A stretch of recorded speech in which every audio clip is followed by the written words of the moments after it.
정세현 전 장관님 모시겠습니다.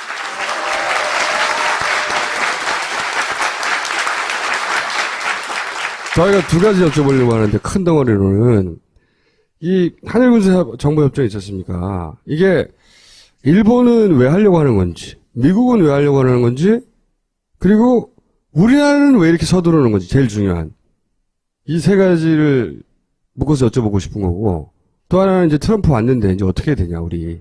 네. 이겁니다. 예. 우선 순서대로 답변하죠. 네.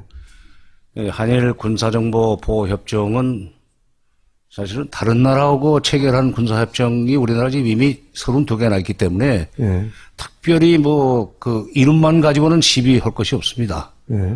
문제는 그 지난주에 누가 김동엽 교수가 와서 얘기를 했다고요. 네, 잠깐 얘기했습니다. 교수님들은 좀 어렵게 얘기를 하지. 그래서 아마 좀 그 보충 설명을 하고 저를 부르신 것 같은데, 이거는 처음에 이게 사실은 미국의 지시에 의해서 움직이는 거예요. 미국의 지시에 의해서.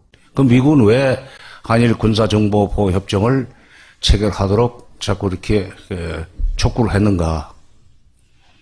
미국이 2010년대로 넘어오면서 특히 시진핑 체제 출범 이후에 미국이 중국을 그대로 놔둬가지고는 동아시아에서 미국의 헤게모니, 패권을 잘못하면은 막 그 반쪽이나든지 뭐 뺏기지는 않겠지만은 미국의 국가이익이 상당히 타격을 입겠다 하는 그런 이제 계산을 하게 됩니다. 중국 경제는 계속 지금 커지고 있잖아요. 미국 경제는 그렇게 빠른 속도로 커지지를 못합니다. 워낙에 부자이긴 하지만은 그 군사비를 매년 2013년부터는 매년 1년에 500억 달러씩 삭감을 해 나가야 되는 그런 정도의 재정 절벽에 부딪혀 있어요. 그럼 2022년까지는 국방 예산을 늘리지는 못할 뿐만 아니라 오히려 깎아야 됩니다. 500억 달러면 어느 정도냐? 우리나라 금년도 국방 예산이 385억 달러밖에 안 됩니다. 우리나라 국방비 전액보다도 훨씬 더 많은 액수를 삭감을 해야 되는데 이게 중국이라는 나라를 찍어 누르려면은 돈이 든단 말이에요. 이 지역에다가 뭐 그 무기를 배치를 하든지 사드 다 그런 거지만, 근데 그 돈을 지불할 수 있는 능력이 없는데 마침 그 돈을 대신 내고라도 자기 군사를 강화해서 중국을 견제해 줄 나라가 누구냐? 일본입니다. 어머, 너무 잘 이해돼. 장관님 화이팅! 저렇게 학생이 잘 알아들으면 선생은 재미가 있습니다. 작년 4월 28일 날 아베가 미국에 가지 않았습니까? 가서 체결한 것이 신미일 방위협력 지침이라는 겁니다. 신미일 방위협력 지침은 자유대회 해외 출병을 허용 내지는 지원하는 내용이에요. 그러니까 미군을 지원한다는 핑계만 댈 수 있으면 일본은 자유대는 세계 어디든지 갈 수 있습니다. 자유대라는 게 뭡니까? 자기 영토 안에서 방어만 해낼 수 있는, 자위만 할 수 있는 겁니다. 원래는, 애초에. 원래는 군대라는 것은 상대방이 나를 칠 것 같아 하면은 먼저 선제 공격을 할 수도 있는 것이 군대 아니에요. 일본은 그런 능력을, 그런 짓을 못하도록, 2차 대전 이후에 메가더 헌법이라는 건데 그걸 빼버렸어요. 헌법 구조에 그렇게 돼 있습니다. 그걸 이른바 평화헌법이라고 그러지만 일본 우파로서는 극우 세력으로서는 그 구조를 빨리 고쳐야만 되는데 그걸 해줄 수 있는 총리가 별로 없었어요. 근데 이게 이제 아베가 들어서 가지고 그걸 본격적으로 추진하는데 한국이 뭐 다른 나라와 얼마든지 군사 협력해도 되지만 미국이 중국을 압박해 들어가는 소위 스크럼을 짜는데 한일 간의 군사적 협력을 하도록 맺는 것이 이번에 한일 군사정보 보호협정입니다. 이걸 위해서 작년 12월 28일 날 위안부 문제에 대해서 그야말로 수술하다 말고 가위를 뱃속에 넣고 꿰매는 것 같은 그런 봉합을 했습니다. 박근혜 대통령이 원래 일본 총리하고는 만나지도 않겠다고 그러고 국제회의에서 만나도 쳐다보지도 않지 않았어요. 그런 정도로 일본이 과거사 문제, 위안부 문제 같은 과거사 문제에 대해서 분명하게 사과하지 않으면 나는 일본과 임기 중에 정상회담 안 해도 좋다는 식으로 일본을 압박했는데 그게 미국을 불편하게 만든 거예요. 지금 미국의 태평양 전략 또는 동북아 전략을 편안하는 데 있어서 이 일본과 한국을 양날개로 붙들고 지금 중국을 향해서 압박해 들어가야 되는데 물론 한미동맹이 있고 미일동맹이 있기 때문에 갈 수는 있지만은 한일 간에도 긴밀한 협력 관계가 이루어지지 않으면 이 스크럼이 힘이 없단 말이에요. 뭐 초동 단계에서는 둘이서 협력하라 했을 때 한국이 그 일본의 손을 안 잡아줄 거 아니에요. 그 손을 잡을 수밖에 없도록 맺는 것이 그 군사정보 보호 협정이고 이걸 위해서 작년에 정지 작업한 것이 위안부 문제 봉합입니다. 그러니까 위안부 문제부터 네. 미국의 입김 내지는 압력 내지는 뭐 기타 등등이 있었다. 맞아. 한일 간의 협력이 돼야만 삼각동맹이 완성이 되는데 되는 거 아니에요? 이것을 완성시키기 위해서 작년에 위안부 문제 그렇게 미국의 압력으로 마무리를 했고 그때 뭐라고 그랬어요? 일본에서 미국에서 정의로운 안보보좌관이 축하한다고 전화하고 축하할 일이 아니지. 저희들 진부름 해줬는데 그다음에 국무장관이 또 발언하고 오바마 대통령이 전화해서 아주 정의로운 결정을 네. 했다고 그러고 자기네들에게 정의로운 거지 우리한테는 지금 정의로운 것이 아니지만 그래서 위안부 문제 한일 군사정보보호협정 이것이 미국의 동아시아 전략 특히 대중국 압박 전략을 강화시키는데 일익을 하는 거고 이걸로 해서 원래 미일동맹과 한미동맹 이게 같은 것 같지만 그건 다릅니다. 미일동맹은 훨씬 한미동맹보다 세요. 타이트하고. 이렇게 해서 우리는 미국이 갑이고 일본이 을이라면 병으로 들어간 겁니다. 근데 우리는 왜 이렇게 불리한 거를 이렇게 급하게 무리하게 다들 반대하는데 협정을 맺었느냐 여기서 이해가 안 가는 거거든요. 그 박근혜 대통령이 지금 북한을 압박해가지고 마저 붕괴를 시키고 자기 임기 내에 통일을 할 수 있다는 환상에 빠져 있었다고 생각을 해요. 그 연호는 발언지는 아마도 비선 실세였던 것 같은데 아니 붕괴론 거기서 나왔다고 그러니까 그리고 난데없이 2014년에 그 2년 내에 통일된다는 얘기가 다른 데서도 나왔었어요. 2015년에 통일된다는 설도 있었고 작년에도 박근혜 대통령이 직접 7월 10일입니다. 통일준비위원회 회의 말미에 준비위원 중에 한 사람이 아니 지금 남북관계 아무것도 없는데 왜 자꾸 통일 준비하라고 그러냐 그랬더니 내년에라도 통일될 수 있잖아요 라고 얘기를 했어요. 갑작스럽게. 그렇지. 그래요? 그러니까 그것을 마무리하는 데는 지금 일본과 미국의 소위 미국과 일본의 힘을 빌려가지고 중국을 압박하더라도 그 과정에서 북한을 마저 밀어붙여가지고 붕괴시키면은 내 임기 중에 통일되는 거 아닌가 하는 아주 잘못된 소위 환상. 저도 질문 드려도 될까요? 아니 가만히 있어. 왜 제대고 저 안 돼요? 아니 저기는 반장이고 여기는 부반장이에요. 그러니까 지금 우리는 박근혜 대통령이 뭔가 지금 북한을 미워하는 그런 마음 때문에 이렇게 이제 시작이 됐는데 한때는 중국과 미국 사이에서 균형을 잡겠다고 가지고 작년 9월 3일 날 천안문 왕로에 서서 시진핑하고 같이 이렇게 웃는 모습으로 사진도 찍고 그러지 않았었어요? 그렇죠, 맞아요. 예. 그 이후에 이제 북한의 핵문제나 미사일 문제가 복잡해지면서 중국 보고 도와달라고 그랬는데 도와주질 않는단 말이에요. 중국은 중국대로 계산이 있으니까. 남한 대통령이 도와달라고 해서 무조건 북한을 압박할 수는 없잖아요. 만약 북한을 압박해가지고 탈북자가 나오기 시작하면 이른바 만주 일대의 경제가 어려워지고 치안 질서가 복잡해지는 것 때문에 중국은 우리가 요구하는 만큼 북한을 갖다 압박할 수가 없어요. 그것 때문에 이제 삐친 거지. 삐친 거지. 그래가지고 사드 배치 이번에 7월 달에 결정한 거 아니에요. 사드를 배치한다고 그러면 그게 겁나서 중국이 북한을 압박해주지 않고 하는 자기 나름대로의 덧셈 빼셈을 한 것 같은데 그게 덧셈 빼셈을 되는 문제는 고차 연립방정식입니다. 그 계산이 안 맞은 거예요. 그러다 보니까 이제 퇴로가 없으니까 확실하게 그러면 미국 편에 서가지고 북한을 압박하는 쪽으로 갈 수밖에 없고 이러다 보면은 미국이 하라는 대로 갈 수밖에 없다. 그러면 이번에 한일 군사정보보호협정도 미국이 빨리 끝내달라고 하는 그런 시간 내에 해줌으로 해서 임기 중에 뭐 이런 문제가 터질 줄 몰랐고 지금 횃불 촛불 터질 줄 몰랐고 임기 중에 끝내자라고 생각을 했었는데 그런데 그걸 시작하고 있는데 갑자기 JTBC에서 그게 터진 뒤에 한겨레가 먼저 터뜨렸지만 잊지 않으시네요. 네. 바로 이제 27일까지만 해도 그 국방부 장관은 이거는 이렇게 서두른다는 얘기도 안 하고 지금 준비 중에 있는데 미국과 협의하고 있다고 얘기했는데 27만 원이 끝장을 내버렸거든요. 네. 그러니까 이게 지금 촛불 시위가 벌어지면서 오히려 가속도가 붙었죠. 이걸 가지고 소위 국면 돌파를 하고 소위 국정 장악력이 있다는 걸 보여주자는 그런 계산으로 지금 서둘러서 했던 것 같아요.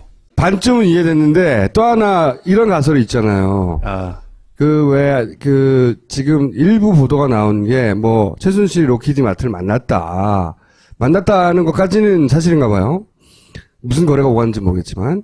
근데 이제 그래서 먹은 게 있기 때문에 임기 중에 사인 안 해주면 안 되는 요인도 있는 거다. 이런 추정에 대해서는 어떻게 전문가로서 보십니까? 로키드 마틴을 만났는지 어쨌는지 그건 모르지만 로키드 마틴하고 만났다는 건 사드와 관련이 있다고 봐야죠. 그렇죠. 한일 군사정보보호협정과는 직접 연결은 안 됩니다. 사드하고 연결되면 사드가 이 한일 군사 정보협정하고는 상관이 없어요? 사드는 이제 군사정보보호협정보다는 좀 더 차원이 높은 거죠. 이건 이제 MD 체제, 그러니까 중국을 포위하는 MD 체제의 이제 구축 문제고, 이건 이제 하드웨어고, 이건 한일 군사정보보호협정은 그런 걸 운영하는데 도움이 되는 소프트웨어 차원이니까 직접 관련은 안 되고, 이건 거대한 일종의 그 중국 포위 MD 전략의 일환으로 우리가 사드에 들어간 겁니다. 7월 달에. 물론 이거는 이제 빨리 마무리를 해달라는 요구를 미국 쪽에서 받았을 거예요. 오히려 그러니까 일본에서도 이렇게 빨리 될 줄 몰랐다는 거 아니에요. 그러니까 이건 나는 국내 정치적 상황이 이 서두르는 거에 변수가 됐다고 나는 아까 말씀드리는 겁니다. 이제 트럼프 아까 질문 해봐 이제. 부반장 질문 드려도 됩니까? 한겨레 취재 결과를 보면 위안부 협상 주무부서 외교부도 당시에 3개월만 시간을 주라. 그러면 훨씬 더 유리한 조건으로 협상을 할 수 있다고 했고, 한일 협정 같은 경우에도 왜 굳이 서두르냐. 미국의 새 정부가 들어서니까 이건 기본적으로 미국이 요구하는 거니까 그때 뭔가를 딜하면서 좀 할 수 있지 않냐. 트럼프 정부가 들어서고 나서 하자. 외교부도 반대했다는 거죠, 말하자면. 제 질문은 그래서 과연 이 두 가지 협정을 빨리 서두른 게 미국 정부의 뜻인지 아니면 박근혜 정부의 이해가 걸린 거였는지. 그러니까 한일 군사정보보호협정 두 개 다. 하나 또 뭐예요? 위안부. 위안부? 예, 그건 작년 거고. 네. 그것도 굉장히 실무 부서의 건의를 지키고 그렇게 서둘렀던 거고, 뭐 개성공단도 예. 통일부에서는 전면 중단을 거래하지 않고 잠전 중단 정도로 했는데 갑자기 전면 중단하라고 했다고 그러니까 이제 이거 모두가 다 이제 박근혜 대통령이 결정한 건데, 지금 이 촛불 시위 시점에서 이 한일 군사정보보호협정을 서두른 것은 미국도 그렇게 그러니까 외교부가 3개월 시간을 달라고 했을 때는 미국도 그런 분위기였기 때문에 그랬을 겁니다.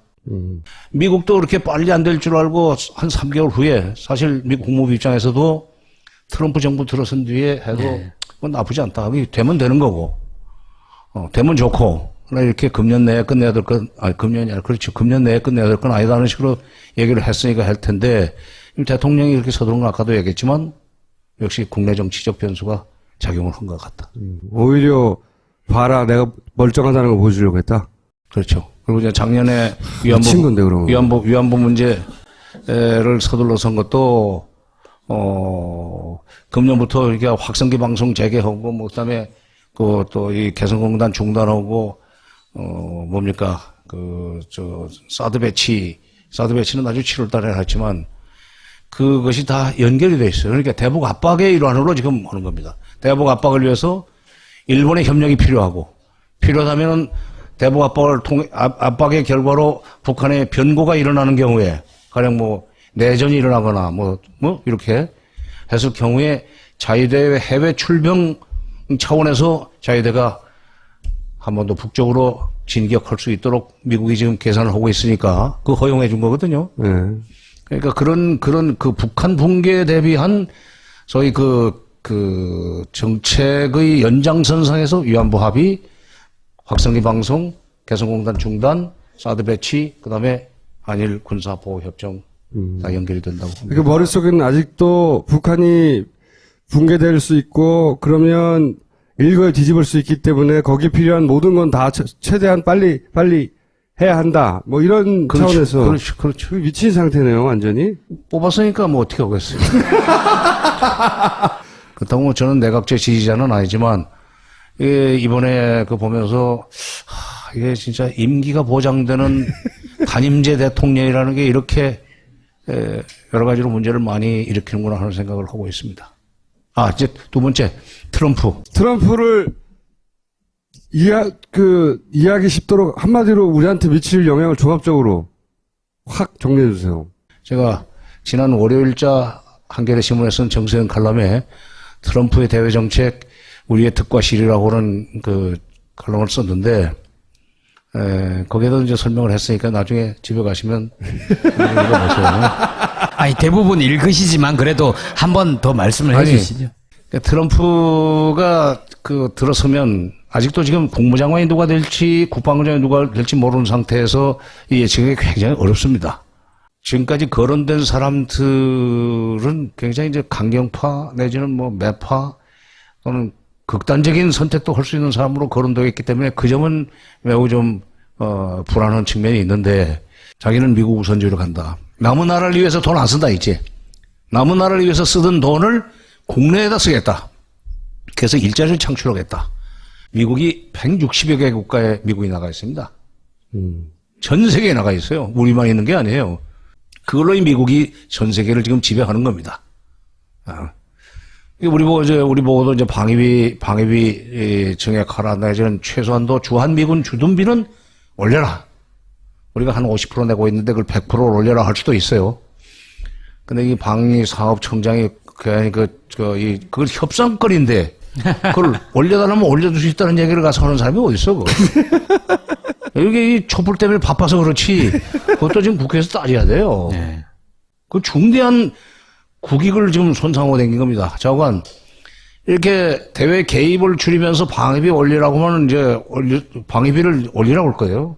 올리라는 얘기는 미국이 자기 돈 들여와서 여기서 주둔하고 업무로 해서 너희들이 지금 세큐리티 안보가 보장되는 그런 정도를 지금 줄이겠다는 거니까 우리 이제 돈을 늘려야 되겠지만 그 대신 돈을 내라고 그러면 돈을 내는 대신 그러면 우리에 대한 소위 군사적 간섭을 줄여라 하는 얘기를 할 수 있는 거 아니에요. 특히 전시작전 통제권을 찾아오는 문제는 이건 트럼프 시대에 잘하면 소위 그건 이제 이 정부는 안 할 거고 박근혜 정부는 안 할 거고 뭐 또 그런 문제를 다룰 수 있게 놔둬서도 안 되는 거고 이제 그건 차기 정부에서 그걸 찾아오도록 해야만 되는 건데 그런 점에서는 기회가 될 수 있다 이게요.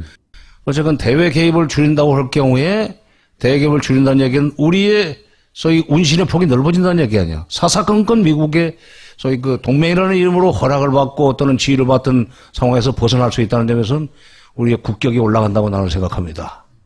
두 번째, 미국이 대외 개입을 줄이던 시점에 과거에도 대외 개입을 줄이던 시점에 대외 개입을 줄이려면은 중국 특히 요즘 같으면 중국과의 관계를 오바마 시절처럼 하면 안 돼요. 네. 그동안에 지금 미국이 동아시아 지역에 대외 개입을 강화하고 일본까지 내세우려고 했던 것은 오바마의 대중국 정책이 그렇게 만들었습니다. 봉쇄 정책. 봉쇄 정책, 압박 정책. 근데 또 미국으로서는 이유가 있는 것이 오바마가 아니라 시진핑이 2013년 3월달, 6월달에 미국에 가가지고 오바마한테 아주 겁나는 소리를 했거든. 지난번에 들으신 분이 있는지 모르겠지만 태평양은 중국과 미국이 나눴어도 충분한 만큼 높다. 반 내놓으라는 얘기 아니야. 그러니까 그때부터 미국의 대중국 견제 압박 정책이 본격화되기 시작한 겁니다. 2013년 이후에. 일본이 그 앞제비 노릇을 했고 우리는 갈동말동하고 중국과도 뭐 잘해보겠다고 그랬다가 이제 사드 배치하면서 중국이 완전히 돌아서니까 이제 미국 편에 서가지고 지금 아까 그 한일 군사 정보 보호 협정까지 했지만 어쨌건 지금 이런 이 MD 계획도 오바마의 정책, 중국 압박 정책이 일원으로 됐는데 트럼프가 들어서 가지고 대외 개입을 줄인다고 할 때는 줄이려면은 중국과의 관계를 지금보다는 부드럽게 해야 돼요. 그대로 놔두고 중국을 압박하면서 대외 개입을 줄인다는 얘기는 그건 말이 안 되는 겁니다. 과거에 69년에 소위 월남에서 철군을 하기로 공약을 내세우고 당선됐던 닉슨이 69년입니다. 69년에 취임해가지고 월남에 철수하지 않았어요? 월남군 철수를 약속하고 소위 그 대외 개입을 줄인다는 걸 약속을 하고 대통령이 됐었습니다. 월남뿐만 아니라 모든 나라에 대한 대외 개입을 줄이겠다. 우리 돈으로 그 나라를 지켜준다는 게 말이 안 되지 않느냐는 똑같은 논리였었어요. 그 당선이 됐지, 공화당인데. 그러고는 중국과 관계 개선하지 않았어요? 소련과도 관계 개선하고. 그때 미중 관계 개선이 되고 미소 관계 개선이 될 때 남북 간에도 남북 대화가 시작이 됐습니다. 그러니까 71년 연말부터 미중이 복잡하게 그 물밑으로 움직이는 것이 보이고 그건 69년부터 시작이 됐으니까 그걸 눈치채고 71년 4월달 7대 대통령 선거 과정에서 김대중 후보가 자, 국제정세가 이렇게 화해협력 모드로 가는데 남북 간에도 교류협력, 기자 교류하고 스포츠 교류하고 이산가족도 만나야 되는 거 아니냐는 연설을 했던 거예요. 저는 그때 그 연설을 대학원 1학년 때인데 직접 듣고 야, 대단하다. 그때는 뭐 김대중 후보도 아니고 그때는 그냥 생지름 부를 테니까 야, 김대중이 똑똑하다 이랬지. 나중에 내 대통령을 모실 줄은 내가 몰랐고.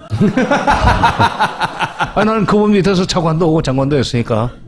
나중에 퇴임원 때 내가 그 얘기를 했어요. 그때 71년 4월 18일 날 장춘단 연설을 듣고 놀랐습니다.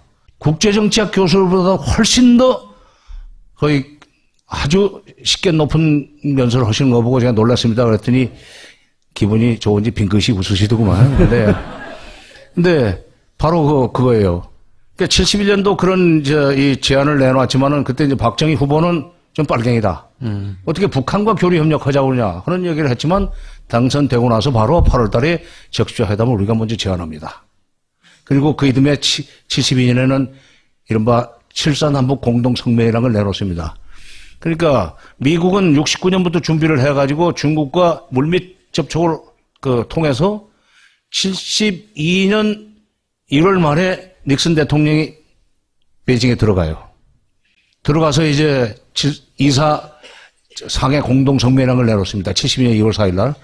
바로 그러니까 미중 간에는 72년 2월 4일 날 상해 공동성명이 나오고 그로부터 5개월 후에 남북 간에 7사 공동성명이 나왔다는 것은 그건 우연의 일치가 아니에요. 미국의 대외 개입이 줄어드는 그 흐름을 타고 한국의 강경보수 정치인인 박정희 대통령마저도 북한과의 관계에서는 필요하다. 북한이 무슨 짓을 할지 모르기 때문에라도 그들과 대화를 통해서 소위 그들의 속셈을 눈치라도 채야 되는 거 아니냐 하는 계산으로 그렇게 했던 겁니다. 그러니까 불가피하게 중국과의 관계를 지금보다는 부드럽게 해야 돼요. 그 과정에서 지금 그러니까 이 한일 군사정보보호협정은 이런 흐름을 트럼프 당선된 뒤에 그런 식으로 갈 거라고 예상을 해줬었어야 돼요. 대통령 참모들이. 지금 서두를 일이 아닙니다. 그렇죠. 뭐 알아야죠. 쥐고 있어야 된다. 네, 들고 있다가 트럼프 때 이걸 가지고 흥정을 해서 우리 입지를 키우든지 해야 되는데 이게 지금 이 마비가 돼버린 거예요. 트럼프가 이렇게 미국 우선주의로 가고 동아시아에 대한 그 간섭도 좀 줄일 것 같고 이렇게 되면은 그동안에 추진해왔던 MD 계획도 좀 수정이 될 것 같고 그럼 사드도 어떻게 될지 모르는 거고 따라서 한일 간의 군사정보보호협정을 체결해가지고 국민전선을 뒤집어 놓는 것이 국내 정치로 도움이 안 될 테니까 조금 기다려 봅시다. 그러니까 석 달 후에도 된다는 얘기를 물론 이제 외무부에서 했다고 그러는데 그러면 그거를 대통령한테 했었어야지. 그리고 대통령한테 설득을 했어야지. 이제 떠난 뒤에 무슨 사실 우리가 이런 얘기 했었거든요 하면은 그건 안 되는 거지, 이건. 대통령이 근데 그런 트럼프, 걸 예. 판단할 능력이 없지 않습니까? 그러니까 그건 대통령이 지금 그런 문제와 관련돼서 최종 결재를 받을 사람이 없어가지고 지금 이렇게 된 것 같은데. 남은 시간 동안 북풍, 북한을 이용한 국내의 공작 이런 가능성이 있습니까? 그 관련해서 뭔가 활동하시는 거 있지 않아요? 그게 제일 걱정이에요. 왜냐면은 트럼프가 당선이 돼가지고 지금 뭐 여러 가지 조각 준비를 하고 있고 그러지만은 지금 1월 20일 날 취임식을 하게 됐습니다. 근데 1월 20일 날 취임식을 해도 대통령은 있고 부통령도 있고 안보보좌관은 있지만 안보보좌관은 국회 그 청문회를 안 거치니까 국무장관, 국방장관, 뭐, 그 다음에 줄줄이 그 밑에 뭐 부장관 또는 차관보들 줄줄이 그 청문회가 끝나려면은 특히 이 북한 문제 내지는 동아시아 문제를 실무적으로 책임지는 동아태 차관보가 직무를 시작하려면은 아마 빨라야 6월 초일 겁니다. 2월 초요. 예. 그러니까. 미국에. 그렇지, 예. 미국에서. 최소한도 짧게는 5개월 아니면 조금 늦어지면 6월 중순까지도 소위 미국의 대외 정책의 공백 기간이 이라 이거예요. 근데 미국의 대외 정책, 특히 대북 정책의 공백기가 5개월 이상 간다고 하는 사실. 우리도 지금 내년에 선거가 언제 될지 모르지만은 뭐 4월 대선이 될지 6월 대선이 될지 모른다고 그러잖아요. 그때까지는 이게 정책의 공백기예요. 네. 그 사이에 북한이 사고를 칠 수 있는 가능성은 상당히 나는 높다고 생각합니다. 왜냐하면 미북 협상이나 그 협상사를 보면 다음번 또는 회담이 열렸을 때의 몸값을 높이기 위해서 절대로 쉬는 시간을 놀지는 않습니다. 오바마 때는 처음부터 전략적 인내라고 해서 회담 자체를 안 했으니까 북한이 손들고 나올 때까지 회담 안 하겠다는 정책 아닌 정책을 몇 년 동안 썼어요. 한 6년 썼습니다. 오바마가. 그 정책도 아니에요. 그렇게 맺는 것은 이명박 정부지만 미국이 그렇게 나가게 맺는 건 이명박 정부예요. 비핵 개방 3천이라는 북한이 비핵화한 뒤에 북한이 또 개방을 하면은 그때 남북 교류를 하겠다. 이건데 9월 중순에 미국의 그 외교협회라는 데서 그건 미국의 아주 대외 전문가들이 다 모이는 데입니다. 싱크탱크 중에서 가장 공신력이 높은 데인데 거기서 뭐라고 하냐면 그동안의 오바마 대북 정책은 북핵 문제를 해결한 것이 아니라 오히려 악화시켰다. 전략적 인내는 실패했다.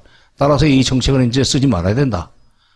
그러자 바로 그걸 이어받아서 클래퍼가 정보국장이죠. 그래서 뭔가 개입해야 된다. 네. 네. 해야 된다. 협상 쪽으로 가야 되고 협상을 하려면은 처음부터 북한의 비핵화를 조건으로 내걸 것이 아니라 목표로 내걸 것이 아니라 핵 동결에서부터 시작하고 평화협정도 들어줄 수 있다면 들어줘야 된다. 그래야 북핵 문제를 더 악화시키지 않는다는 식으로 이미 지금 현 정부, 오바마 정부의 막료지만은 그런 식으로 정책을 틀고 있고 특히 트럼프는 anything but 오바마. 오바마가 했던 것은 절대로 나는 안 한다. 그게 원래 부시 때 그랬어요. anything but 클린턴, ABC라고 그랬습니다. 클린턴 때 한 건 절대로 나는 안 한다. 근데 이번에 트럼프가 분명히 anything but 오바마였어. 그러니까 그럼 전략적인 데는 이제 폐기되는 정책이라고 봐야 돼요. 트럼프는 이 개입을 통해서 문제를 풀려고 할 가능성이 높아요. 왜냐하면 개입을 통해서 어떻게든지 자관 북한을 달래든지 압박을 하든지 문제를 풀어야만 자기들이 해외에다 돈 쓰는 그걸 줄일 수 있으니까. 햄버거 먹으면서. 아니, 그거는 이제 햄버거를 먹으면서 이 얘기할 수 있다는 거 상당히 좀 표현 자체는 거칠지만은 그들과 협상할 수도 있다. 그러나 1대1로는 상대 안 해주겠다는 얘기예요. 소위 디너 이런 건 없다 이게. 햄버거 먹으면서 실무회담을 할 수 있다는 얘기인데 어쨌든 트럼프가 그렇게 간다면 전략적 인내 정책보다는 압박을 할지라도 협상을 통해서 문제를 풀려고 하는 쪽으로 갈 가능성이 있다. 그럴 때 이제 우리 여지가 있다. 남북관계 또는 남북대화를 할 수 있는. 나는 그 사람이 부동산 장사꾼이라는 사실을 중시합니다. 북한과 빅딜도 할 수 있다는 점. 그 다음에 대개입을 줄이려고 정책을 쓸 거라는 점. 그 사이를 뚫고 우리가 남북관계 개선을 통해서 뭔가 국민들이 소위 지금보다는 훨씬 상대적으로 안보 불안감 없이 살 수 있는 세상을 만들 수 있지 않겠는가.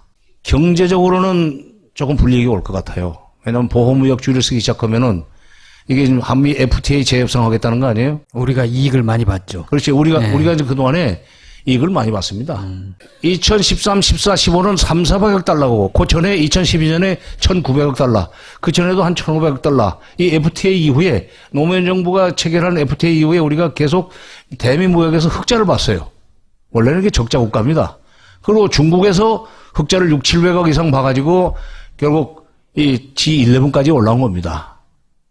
그러니까 중국과의 이제 무역에서 흑자 본 것은, 그건 좀 미국이 뭐 어찌할 바가 아니지만 미국의 입장에서는 우리가 이렇게 3, 400억의 흑자까지 안겨주는데 우리 보고 자기네 방위를 책임지라고 그래? 너 돈 더 내. 당연히 그거 하게 나있죠. 그러면은 돈을 그냥 무턱대고 더 내게 하는 것이 아니라 앵그리 화이트들의 일자리를 만들기 위해서는 보호무역지를 써야 되니까 너희들한테 지금 관세 장벽이 이렇게 낮은 이거는 좀 안 되겠어. 관세 좀 물어야 되겠어. 하기 시작하면은 우리 물건의 대미 수출 경쟁력이 떨어지는 거죠. 그러면 이제 우리 경제가 당장 타격을 입죠. 사드도 이것이 새 정부에서 지금 미 국방부에서는 원래 계획대로 한다고 그러지만 대통령 바뀌어가지고 대통령이 미중 관계를 좀 더 지금보다는 완화하라고 그러는데 사드 가지고 지금 그 미중 관계가 복잡해지면 곤란하니까 취소하라. 그전에 오바마도 집권을 하자마자 저쪽에 유럽 쪽에서 러시아를 포위해 들어가는 MD 계획을 세워놨다가 그 전 정부에서 했던 것을 오바마가 취소시킨 적도 있어요. 그러니까 이것도 그럴 가능성이 있습니다. 된다는 얘기는 아니고 그럴 경우에 우리한테 사드 문제를 가지고 생긴 국론 분열이라든지 국민 불안이라든지 국민 저항 같은 것은 좀 사라질 수 있다. 그런 점은 또 득이라고 생각합니다. 제가 처음 질문 드렸던 거는 북풍 방지 프로젝트에 관련해서 드렸었는데. 내가 가다가 길을 잃어가지고 6개월, 그러니까 미국의 6개월, 우리의 6개월 정도의 정책 공백기에 북한이 이제 그 핵 능력을 강화시켜 협상을 대비해가지고 핵실험을 더 한 번 더 할 수 있는 가능성은 난 충분히 있다고 생각합니다. 특히 미국 정부가 들어섰는데 전부 강경 보수로만 들어서고 북한과는 나중에 대화를 할 망정 대화를 안 하고 압박을 계속할 것처럼 이게 멘트가 나가면은 북한으로서는 그래? 너희들이 얼마나 버틸 수 있는지 한번 해보자.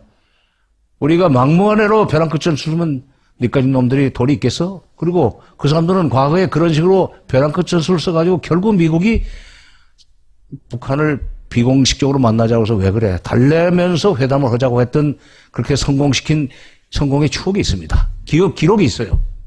북한이 그럴 수도 있지만 궁지에 몰린 우리 정부나 정보기관이나 글쎄 이제 그것도 지금 생각해 봐야 되는데 우선 첫째 북한이 사고 칠 수 있는 가능성이 있다고는 점. 그는 절대로 남한을 의식해서 한 건 아닙니다. 미국을 상대로 하는 정도. 그런데 그 불똥은 우리한테 떨어지거든. 그렇게 되면은 누가 살아나느냐? 식물 대통령이 살아납니다. 왜냐하면 이런 시기에 대통령에게 소위 외치를 할 수 있는 권한을 돌려줘야 되는 거 아니냐. 내치를 하더라도. 더구나 이 야당에서 한때 참 어리석게도 내치는 손대지 말고 외치는 하라고 하는 얘기를 하지 않았어요. 그게 외치가 떨어질 수가 없는 거예요. 그렇죠. 내장이 다 문드러졌는데 어떻게 팔다리가 움직입니까? 그건 연결되어 있는 거예요. 동전의 앞뒤하고 똑같은 거예요. 그러니까 그렇게 살아날 수가 있죠. 그러니까 바로 그런 거를 지금 우리 이제 김 기자는 그런 거예요. 그런 상황을 소위 촉발하기 위해서 뭔가 지금 작용을 해가지고 북한으로 하여금 그런 일을 하도록 하거나 적어도 남쪽에 대해서 가령 판문점 과거 90 예전에 그런 적이 있잖아요. 총풍, 북풍 이걸 유도할 수도 있다 하는 얘기인데 글쎄요 이제 그 국민들이 그런 것을 계속 그러니까 정치권에서 미리 그런 엄포를 놔줘야 돼. 그래서 미리 그렇게 하면은 못하죠. 어떨 때는 그런 얘기하는 사람이 약간 좀 너무 앞서가는 거 아니냐는 식의 비난을 받을 수 있지만 그런 식을 못하게 하기 위해서는 소위 비중 있는 정치인이 경고죄로 꿈도 꾸지 마라. 이렇게 하고 언론이 다 받아서 진짜 이렇게 되면은 정말 이제 촛불은 횃불로 된다라든지 이렇게 경고를 해줘야죠. 오늘 가장 마지막 메시지는 북한을 이용해서 북풍을 만들려고 하는 이 공작을 꿈꾸고 있는 국내 세력들한테 경고를 계속 날려야 된다. 대통령의 소위 현 대통령의 장악력이 좀 생길 수 있다는 개선 때문에 할 수 있는데 우리 국민들은 다 알고 있으니까 허튼 수작하지 말라는 식의 경고를 보내야죠. 알겠습니다. 감사합니다.